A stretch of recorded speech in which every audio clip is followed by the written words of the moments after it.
The wind came down from the mountains like something with teeth, howling through the timber and driving snow hard enough to sting exposed skin. By nightfall, the blizzard had devoured the whole Montana Valley, turning creek beds, ridge lines, and game trails into a single white fury. Inside her cramped cabin, Amy Sawyer knelt beside her small wood stove, stirring a thin pot of venison broth the way she did most winter nights, slowly, carefully, and with no one to share it but herself. The firelight danced across the rough-hewn walls, and the wind rattled the shutters like something trying to get in, the only sound she'd heard in days. She reached for her wooden spoon to skim the fat when it happened. 3 thunderous knocks, so sudden and forceful that she knocked the pot clean off the stove, broth splattering across the floorboards. For a heartbeat, Amy froze. No one traveled these mountains in winter. No one came to her door. People in the valley below had forgotten she even existed. She moved with the efficiency of someone who'd survived too many harsh winters alone. No wasted motion. No panic. She grabbed 2 stones from beside the hearth, already warm from sitting near the coals, and wrapped them quickly in strips of flannel.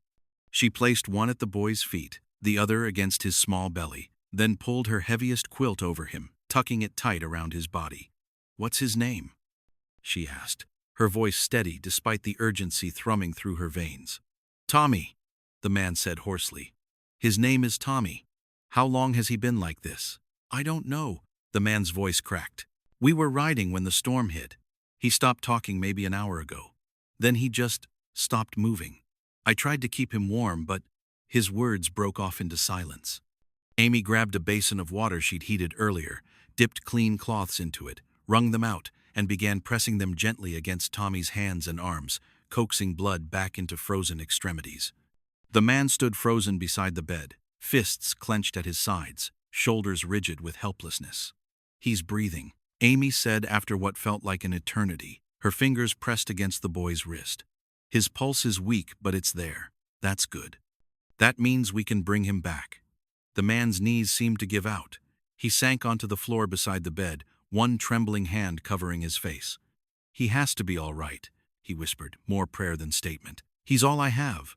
Amy glanced at him, really looked at him for the first time.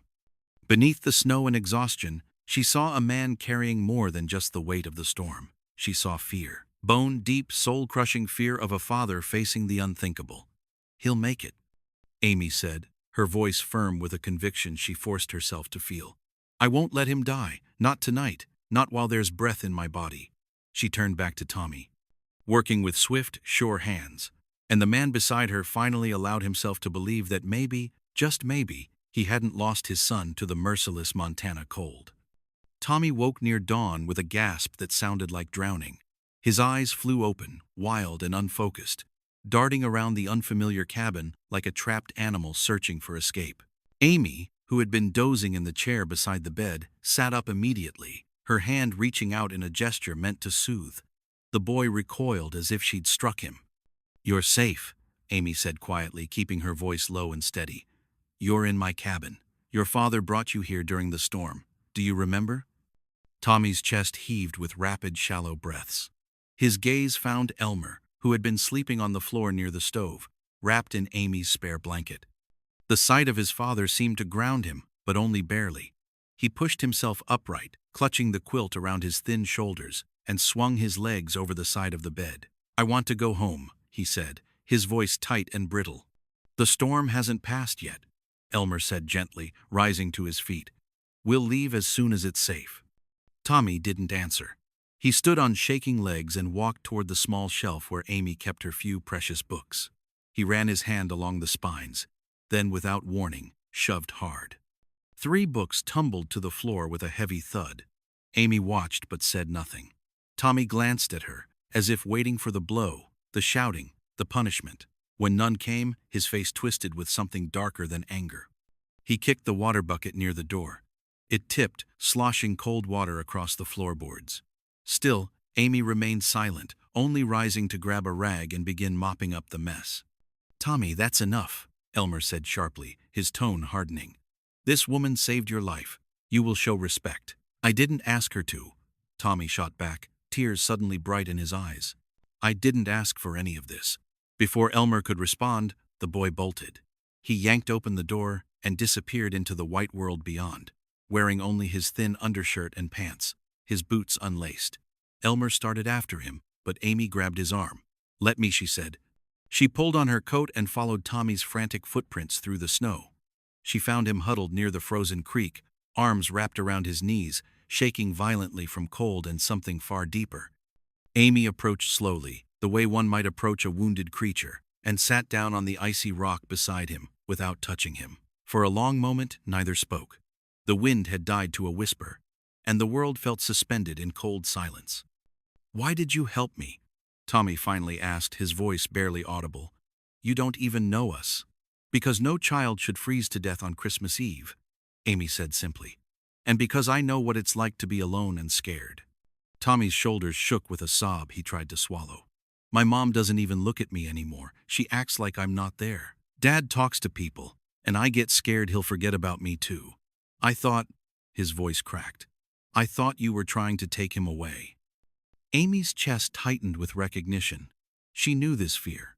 She'd carried it herself after her parents died, convinced that if she let anyone close, they would vanish like smoke. "Your father carried you through a blizzard with his bare hands," she said quietly.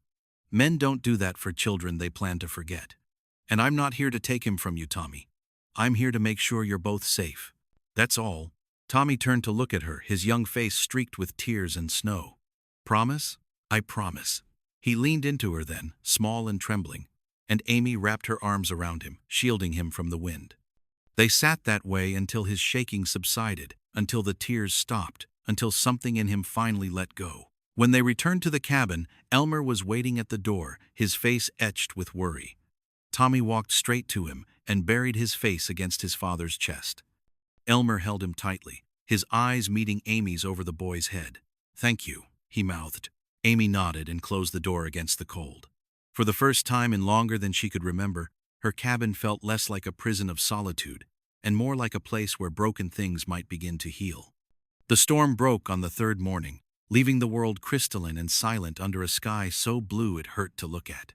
Elmer stood on Amy's small porch, squinting at the horizon, then turned back to where she was wrapping the last of her dried venison in cloth. "Come with us," he said, the words careful but direct. "I need help at my ranch. The household is complicated right now. I pay fair wages and you'll have your own room. Better than facing another winter alone up here." Amy's hands stilled on the cloth. She'd survived 3 winters in this cabin by herself, each one harder than the last. The offer was practical, nothing more. Yet when Tommy appeared beside his father and took her hand without a word, something in her chest shifted. "All right," she heard herself say, "I'll come." The journey south took most of the day. Tommy rode with Amy for the first few hours, his small arms wrapped around her waist, chattering about his horse and the ranch in a way that made her smile despite her nervousness. But as they descended from the high country into the broad valley, his talk grew quieter, then stopped altogether. Amy understood why when they crested the final ridge. Spread before her like something from a dream was the wooden estate. The main house rose 3 stories from a foundation of river stone, its timber frame dark against the snow. Wide verandas wrapped around both levels, and smoke curled from multiple chimneys into the winter air. Beyond it stretched barn after barn, bunkhouses, corrals filled with horses, and pastures dotted with cattle that seemed to go on forever. Fence lines divided the land into perfect sections, and in the distance, she could see ranch hands moving like ants across the white expanse. "Sweet mercy," Amy whispered, her voice barely audible. Elmer glanced back at her, his expression unreadable. "My grandfather claimed this land in 1868. Government offered parcels to Apache scouts willing to help map the territory. He took what they gave him and built it into something that could last." He paused. "I've only tried to keep it going." Amy couldn't speak. This wasn't a ranch. This was an empire. And she was a woman who'd been living in a one-room cabin, eating thin broth and wearing the same 2 dresses for 3 years. As they approached the main house, the front door opened. A woman stepped onto the veranda and Amy felt her stomach drop. She was tall and perfect, blonde hair arranged in an elaborate style that must have taken an hour to pin. Her dress was deep burgundy silk, tailored to fit like it had been sewn onto her body, and she wore it with the kind of casual elegance that came from never having worried about anything as common as cold or hunger. Victoria Wooden's eyes swept over Amy with the efficiency of someone appraising livestock at auction. Her lip curled almost imperceptibly. "What is this?" Victoria's voice was cold and sharp as broken glass. Elmer dismounted, his movements deliberate. "Victoria, this is Amy Sawyer. She saved Tommy during the storm. She'll be working in the household." Victoria's laugh was like ice cracking. "You brought a field woman into our home. How perfectly appropriate for you, Elmer. You never could resist your little charity projects." Tommy slid down from the horse, his face flushing red. "She's not a field woman. She saved my life. She's kind and good and—" "Enough!" Victoria's voice could have cut steel. "Go to your room. Now." "No." Tommy's voice shook, but he didn't move. "You don't get to talk to her like that. You don't get to talk to Dad like that anymore either." For a moment, something dangerous flashed in Victoria's eyes. Then she smiled, and it was worse than her anger. "We're still married, Elmer. I have every right to say who belongs in this house and who doesn't. The papers are being finalized." Elmer's voice was quiet but carried the weight of stone. "You're here because the law requires a settlement period. Nothing more." An elderly couple appeared in the doorway behind Victoria. The woman had silver-streaked dark hair and eyes that took in everything with a single glance. She stepped forward, moving past Victoria as though she were furniture, and took Amy's hands in both of hers. "I'm Elmer's mother, Rose Wooden. Thank you for bringing our grandson home safely." Her grip was warm and firm. "You are welcome here, Miss Sawyer, truly welcome." Victoria made a sound of disgust and turned on her heel, disappearing into the house. But Amy could feel her presence like a storm building on the horizon. And she knew with cold certainty that this woman's hatred had only just begun to take shape. Tommy squeezed Amy's hand. "Don't listen to her," he whispered. "She's mean to everyone." Amy looked down at the boy, then up at the massive house that would somehow become her home, and wondered what exactly she'd agreed to. Amy's room was small but clean, tucked in the servant's wing with a narrow bed, a sturdy dresser, and a window that looked out over the eastern pastures. It was the finest place she'd ever slept, and that first night she lay awake for hours, unable to reconcile the soft mattress beneath her with the hard wooden cot she'd known for years. She woke before dawn out of habit and made her way to the kitchens, where two older women were already stoking the fire in the massive iron stove. They eyed her with cautious curiosity until she rolled up her sleeves and asked what needed doing. By the time the sun rose, she'd helped knead enough bread dough to feed 20 people, peeled a mountain of potatoes, and earned a grudging nod of approval from the head cook. Tommy found her there an hour later, still dusted with flour, stirring a pot of oatmeal. He climbed onto a stool beside her without asking permission and watched her work with the focused attention of someone memorizing every movement. "Can I help?" he asked finally. Amy glanced down at him, at the hope written plainly across his young face, and handed him a wooden spoon. "Stir this, slow and steady, or it'll stick to the bottom and burn." He took the spoon with both hands like it was something precious, and stirred with exaggerated care. Amy showed him how to test the consistency, how to know when it was ready, and when he looked up at her with that fierce pride children get from accomplishing small things, something warm settled in her chest.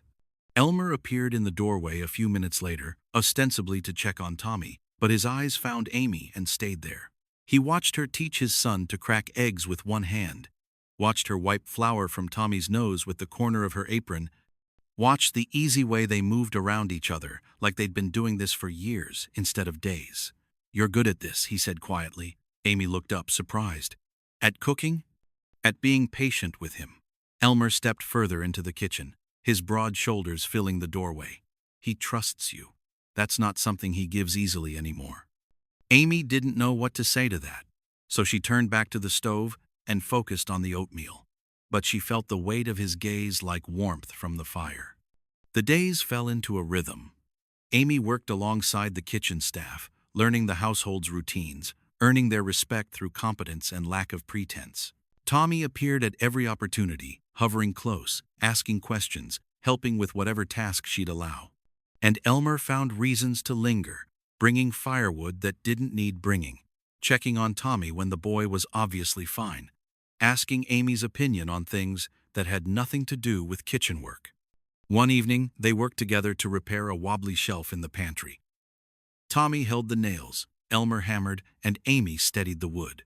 When the shelf collapsed for the third time, Tommy declared it cursed, and Elmer laughed a real laugh, deep and unguarded. And Amy realized she'd never heard that sound from him before. "One more try," Elmer insisted, and this time when the shelf held, Tommy cheered so loudly the kitchen staff came to investigate. For just a moment, the three of them stood there in the small pantry, grinning at each other over their small victory, and it felt like something more than employer and employee, more than rescued and rescuer. It felt like the beginning of something that didn't have a name yet. But from the hallway, unseen, Victoria watched. She saw the way Elmer's face softened when he looked at Amy. She saw the way Tommy leaned into this stranger without hesitation. She saw her own irrelevance crystallizing into something she couldn't ignore. Her hands clenched into fists at her sides, and behind her perfect smile, something cold and vicious began to take shape. If Elmer thought he could replace her with some poverty-stricken frontier woman, he was about to learn exactly what happened to people who underestimated Victoria Wooden. She turned and walked away silently, already planning her next move. The scream came from the upper floor just after dawn, sharp and terrible enough to freeze every person in the house mid-motion. Amy dropped the bread dough she'd been kneading and ran toward the sound with half the household staff behind her. Rose Wooden stood in her bedroom doorway, one hand pressed to her chest, her face drained of color. In her other hand she held an empty velvet box, its silk lining crushed and disturbed. "It's gone," she whispered. "My mother's necklace, the turquoise." The words rippled through the gathering crowd like a stone dropped in still water. Amy had heard the stories about that necklace from the kitchen staff, 5 generations old, sacred stones gathered from Apache land, worth more than most people earned in a lifetime. It wasn't just jewelry. It was heritage made tangible. Elmer appeared at the top of the stairs, his face grave. "When did you last see it?" "2 nights ago. I wore it to dinner, then put it back in the box like always." Rose's voice trembled. "Someone took it. Someone was in my room." Victoria emerged from her own chambers, wrapped in a silk dressing gown, her expression a perfect mask of concern. "This is terrible," she said, her voice dripping with false sympathy. "Simply terrible. But we must face the facts, mustn't we?"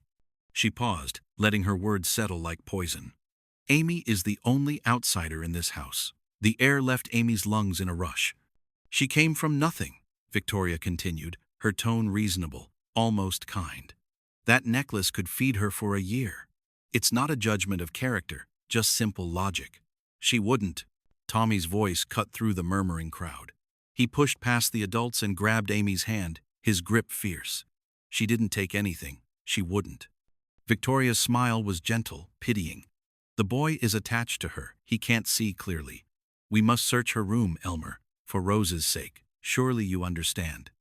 Amy felt the floor tilt beneath her. Every eye in the hallway was on her now, measuring, judging, finding her wanting.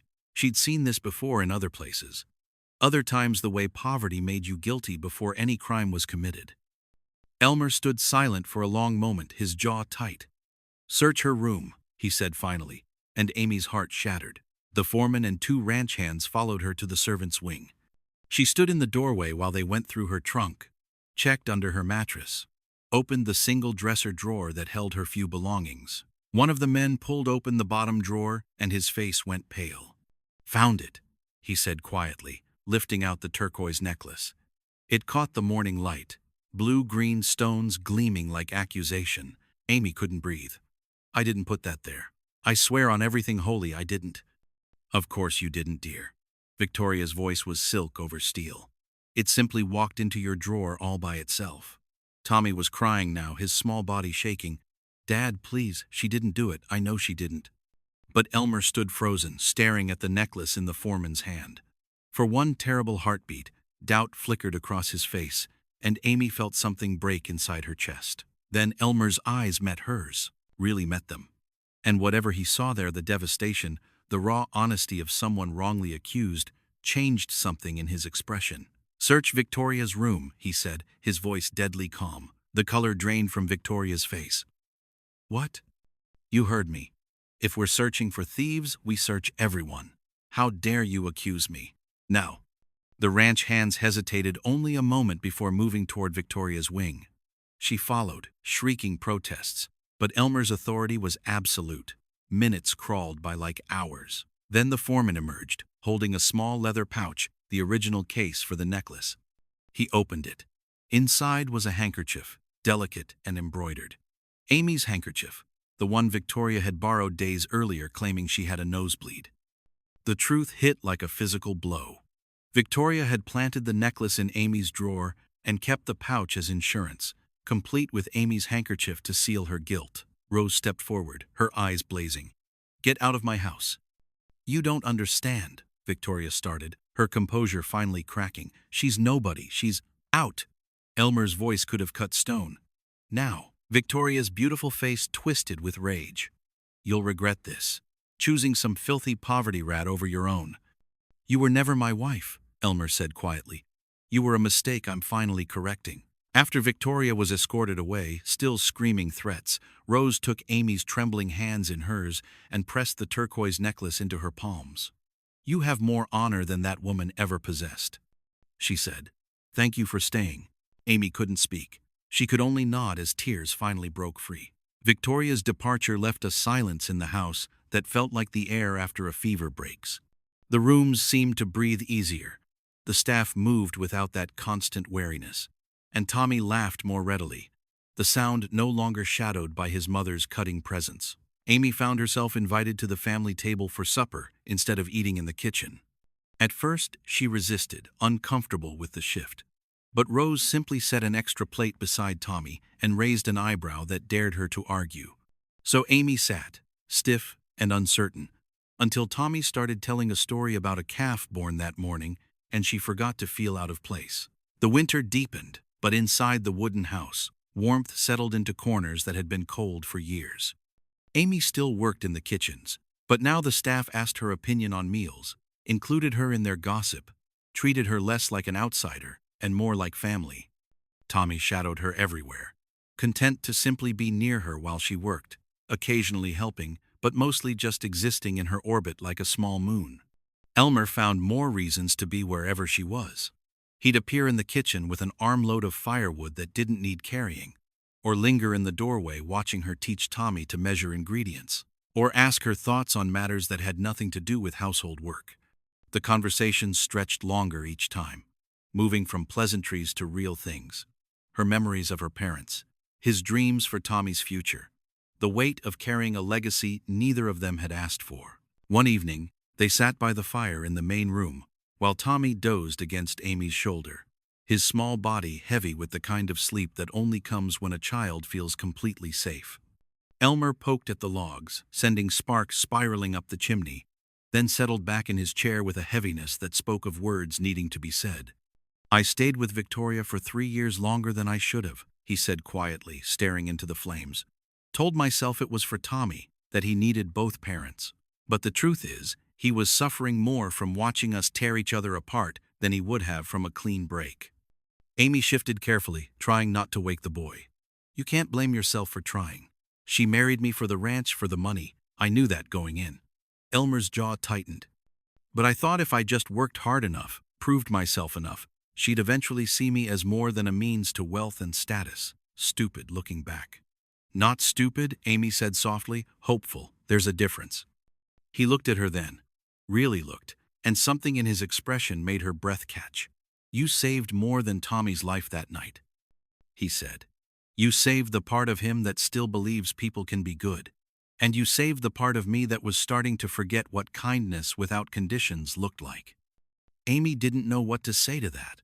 The words sat between them like something fragile and new, and she was terrified of breaking it with the wrong response. Tommy stirred against her shoulder, mumbling something about horses in his sleep, and the moment passed. But later, when Elmer carried his son up to bed and Amy retreated to her own room, she lay awake in the darkness and let herself imagine, just for a moment, what it might feel like to stay here not as an employee, not as someone owed a debt, but as something more permanent. The next morning, she woke to find Tommy had drawn her a picture and slipped it under her door, 3 stick figures, holding hands beneath a sun, labeled in careful letters, Dad, Tommy, and Amy. She pressed the paper to her chest and felt something she hadn't allowed herself to feel in years. Hope. Real, terrifying, beautiful hope. Outside, snow fell in soft silence, blanketing the estate in white, and for the first time since her parents died, Amy thought maybe, just maybe, she'd found a place where she could stop running from loneliness and start building something that might last. The winter wasn't over yet, but inside the wooden house, something that looked remarkably like family had begun to take root. Spring came to Montana like a promise kept. Snow melted into rushing creeks. Wildflowers carpeted the meadows in purple and gold, and the air carried the scent of new grass and wet earth. The ranch pulsed with life, calves born wobbly-legged and curious, fields plowed and planted, fence lines repaired after winter's damage. Amy worked alongside Elmer more often now. What had started as him asking for her help checking on a sick cow had evolved into an unspoken partnership. She knew when to hand him tools before he asked, and he knew when she needed him to hold something steady without her saying a word. They moved around each other with an ease that came from familiarity, but underneath it ran a current neither of them acknowledged. One afternoon, they worked together mending a broken gate at the far pasture. Tommy had wandered off to chase butterflies through the meadow, his laughter carrying on the warm breeze. Amy held the gatepost steady, while Elmer hammered, and when her hand slipped on the weathered wood, his shot out to catch it, steadying her. Their fingers touched, neither pulled away. The moment stretched, electric and terrifying. Amy could feel the warmth of his palm against hers, could hear the slight catch in his breathing. She looked up and found him watching her with an expression that made her heart stutter in her chest. "Amy, he started, then stopped, jaw tightening as though wrestling with words too dangerous to speak. She pulled her hand back gently, turning her attention to the gate with a focus that felt like fleeing. "This post needs replacing," she said, her voice steadier than she felt. "It's rotted through at the base." Elmer nodded slowly and went back to hammering, but she could feel him watching her when he thought she wasn't looking. That night, Amy sat by her window while the house settled into sleep. The moon hung full and bright over the eastern pastures, painting everything silver. She pressed her forehead against the cool glass and let herself admit what she'd been fighting for weeks. She loved him. Loved the way he listened to Tommy with his whole attention, the way he treated the ranch hands with respect, the way he'd trusted her word over physical evidence when Victoria framed her. Loved his quiet strength and the vulnerability he showed only when he thought no one was watching. But how could a man like Elmer Wooden, a man who owned an empire, who carried the legacy of his grandfather's courage and his mother's heritage, how could he want someone like her? A woman who'd come to him with nothing but calloused hands and a heart that had been broken too many times to count? In his own room, Elmer lay awake, staring at the ceiling. He'd been fighting it for months, trying to tell himself it was gratitude or respect or simple attraction. But he knew better. What he felt when he looked at Amy Sawyer was something far more dangerous than any of those safe words could contain. He loved the way she moved through the world without pretense, the way she'd given Tommy a mother's love when his own mother had abandoned him emotionally years before the divorce. He loved her competence, her kindness, the quiet strength that had survived winters alone and emerged still capable of gentleness. But what right did he have to burden her with his complicated life? She'd finally found stability, safety, a place to belong. What if speaking his feelings ruined everything? What if she felt obligated because he was her employer? What if she said yes out of gratitude rather than love? The questions kept him awake until dawn.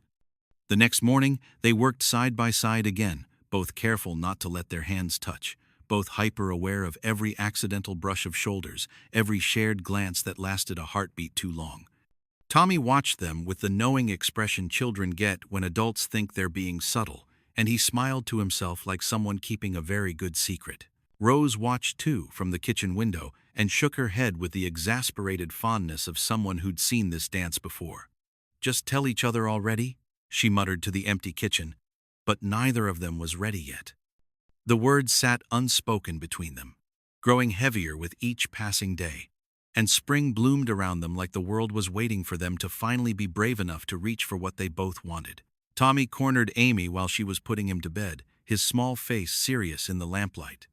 She just tucked the quilt around him when he sat up abruptly and fixed her with a look far too knowing for a 7-year-old. "Do you love my dad?" he asked, direct as a gunshot. Amy's hands froze on the blanket. Tommy, because he loves you. The boy's voice was matter-of-fact, stating what he considered obvious truth. I can tell. He looks at you the way he used to look at the mountains when we'd go riding before Mom ruined everything, like he's finally seeing something beautiful again. Amy sat down on the edge of the bed, her throat tight. Your father is a good man. I care about him very much. That's not what I asked. Tommy reached out and took her hand. Mom left because she didn't really love us. She loved the house and the money and people thinking she was important. But you're different. You stayed even when she was mean to you. You stayed when you could have left.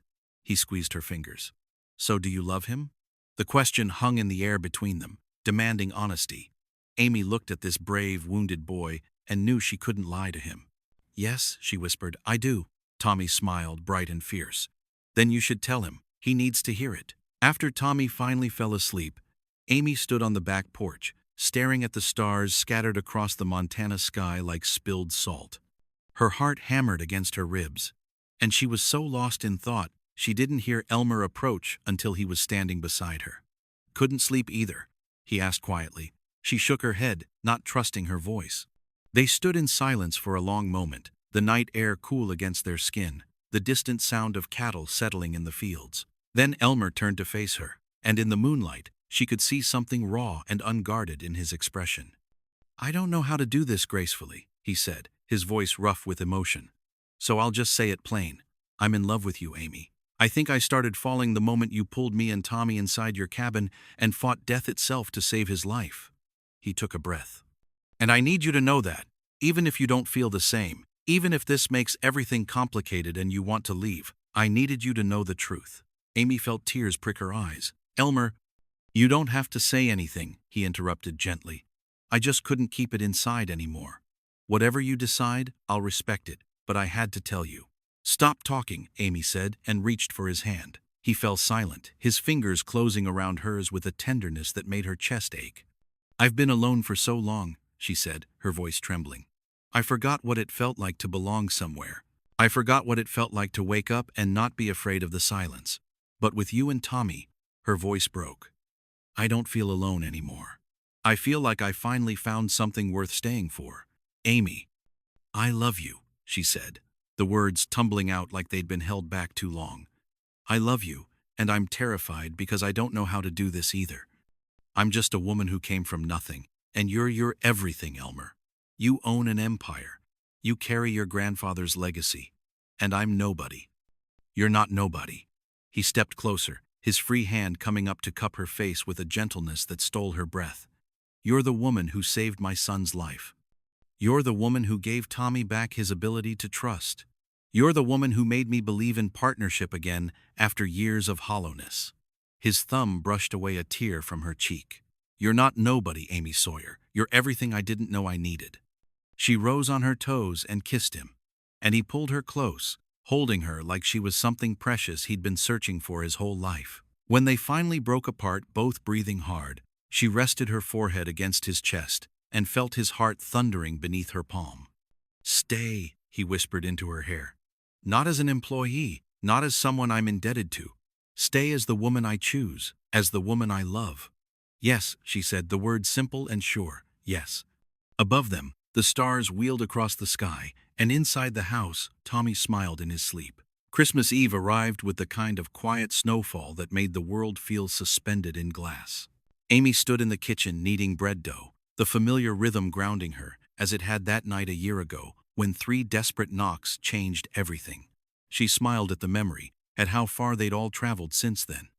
Tommy burst through the door like a small whirlwind, his cheeks flushed from cold, his eyes bright with barely contained excitement. Miss Amy, Dad says you need to come outside. Right now. She wiped flour from her hands onto her apron. Tommy, I'm in the middle of. Please. He grabbed her hand, tugging insistently. It's important. You have to come. Something in his voice made her set down the dough and follow him through the house and out the front door. The evening air was crisp and cold, carrying the scent of pine and wood smoke. Lanterns hung from the branches of the tall evergreen tree in the front yard, their golden light spilling across the fresh snow like scattered coins. Beneath the tree stood Elmer, dressed in a traditional Apache shirt his mother had made for him. the intricate beadwork catching the lantern light. His long dark hair was tied back, and in his hands he held something small that glinted silver. Amy's breath caught in her throat. He stepped forward as she approached, his expression open and vulnerable in a way that still made her heart stutter, even after months of being together. Tommy released her hand and moved to stand beside his father, practically vibrating with anticipation. "1 year ago tonight," Elmer began, his voice steady despite the emotion in his eyes, "I knocked on your door carrying my son, terrified I was going to lose him to the cold. You didn't ask who I was. You didn't ask for anything in return. You just opened your door and your heart and saved his life." He paused, and Amy felt tears already beginning to blur her vision. "But you saved more than Tommy that night, Amy. You saved me." His voice grew rougher. "You gave me hope that love could be real, that partnership could be built on truth instead of performance. You showed my son what it means to be loved without conditions, to be safe, to belong." He opened his hand, revealing a simple silver band engraved with traditional Apache symbols, the kind passed down through generations. "This ring belonged to my grandmother. She was a woman who loved fiercely and chose her partner with courage." He lowered himself to one knee in the snow, and Amy's hand flew to her mouth. "Amy Sawyer, will you marry me? Will you stay here not as my employee, not as someone I'm grateful to, but as my wife, as Tommy's mother, as my partner in every way that matters?" Tommy grabbed Amy's free hand, squeezing it hard enough to hurt. "Please say yes," he whispered urgently. "Please, please say yes." Amy looked down at Elmer, this strong, honorable man who had trusted her when others accused her, who had chosen her when the world said she wasn't enough, who saw her heart beneath her poverty and loved her anyway. She thought of the lonely woman she'd been a year ago, stirring soup in an empty cabin, convinced she would die as alone as she'd lived. And she thought of the woman she'd become, someone who belonged, someone who was loved, someone who had finally found home. "Yes," she said, her voice breaking with joy. "Yes, Elmer, I'll marry you." He stood and slid the ring onto her finger, then pulled her into his arms. She buried her face against his chest, feeling his heart thunder beneath her cheek, and laughed through her tears. Tommy crashed into them both, wrapping his arms around them with a whoop of pure happiness that echoed across the snow-covered yard. For a long moment, they stood together beneath the lantern-lit tree, holding each other as snow drifted down around them in soft silence. A year ago, 3 desperate knocks had shattered Amy's isolation. Tonight, beneath the same winter sky, a promise was made, not born of desperation, but of choice. Inside the house, Rose watched through the window and smiled, her own eyes bright with tears. Outside, the 3 of them stood wrapped in each other's arms, and the Montana night held them gently, as if the land itself was blessing what they'd built together. Some storms destroy, but this one had delivered everything worth keeping. The wedding took place on a clear winter morning, when the sky stretched blue and endless over the Montana Valley. Amy stood in Rose's room while the older woman fastened the last button on the dress she'd sewn herself, cream-colored wool, with traditional Apache patterns embroidered along the sleeves and hem in turquoise thread. Rose had worked on it in secret for weeks, and when Amy saw it for the first time, she'd wept. "You're part of this family now," Rose said softly, adjusting the final fold. "These patterns tell our story. Now they'll tell yours too." Amy touched the delicate stitching with trembling fingers, overwhelmed by the weight of being welcomed into a heritage that ran deeper than she could fully comprehend. She thought of the lonely woman she'd been, convinced she would never belong anywhere, and marveled at how completely wrong she'd been. The ceremony was held beneath the same pine tree where Elmer had proposed, its branches dusted with fresh snow.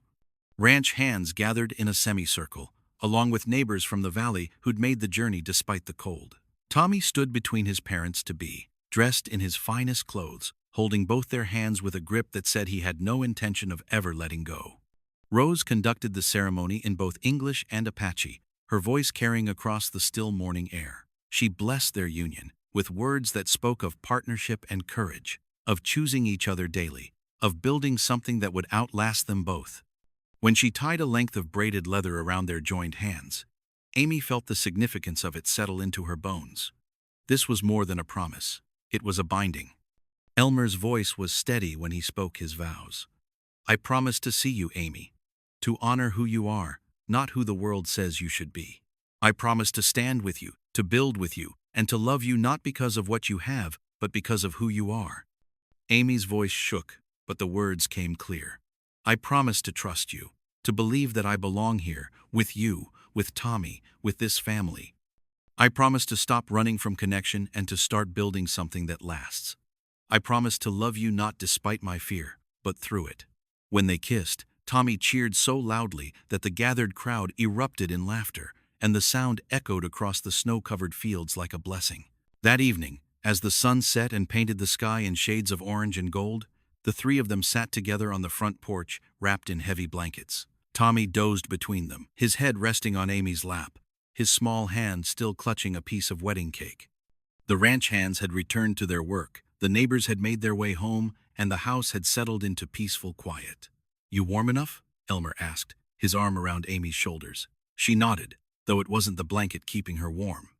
It was this, the weight of Tommy's trust, the solid presence of Elmer beside her, the knowledge that she would wake tomorrow and the day after and every day beyond in a place where she was wanted, needed, loved. "I used to think home was a place," she said quietly, watching stars begin to emerge in the darkening sky. "A cabin, a piece of land, 4 walls and a roof. And now?" Elmer's voice was soft. Amy looked down at Tommy's sleeping face, then up at her husband, and felt something settle deep in her chest, something that had been restless and searching for as long as she could remember. "Now I know better. Home isn't a place, it's you." Elmer pulled her closer, pressing a kiss to her temple. "You're our home too," he murmured. "You always were, from the moment you opened that door." Inside the house, the fire crackled warmly. Outside, the Montana night stretched vast and star-filled above them. A year ago, Amy had been alone in a cabin, stirring thin soup and believing her life would never be more than survival. Tonight, she sat surrounded by family, not the one she was born into, but the one she'd chosen, the one that had chosen her back. Tommy stirred in his sleep and mumbled something that sounded like "Mom," and Amy's heart swelled so full she thought it might burst. She smoothed his dark hair back from his forehead and whispered, "I'm here, sweetheart. I'm not going anywhere." Above them, the stars wheeled slowly across the winter sky, and the land held them gently, 3 people who had found each other in a storm and built something beautiful from the wreckage. Some journeys end where they began, but this one had transformed everything. What started with desperate knocks and freezing cold had become warmth, belonging, and a love fierce enough to weather any storm that might come. This was home, finally truly home,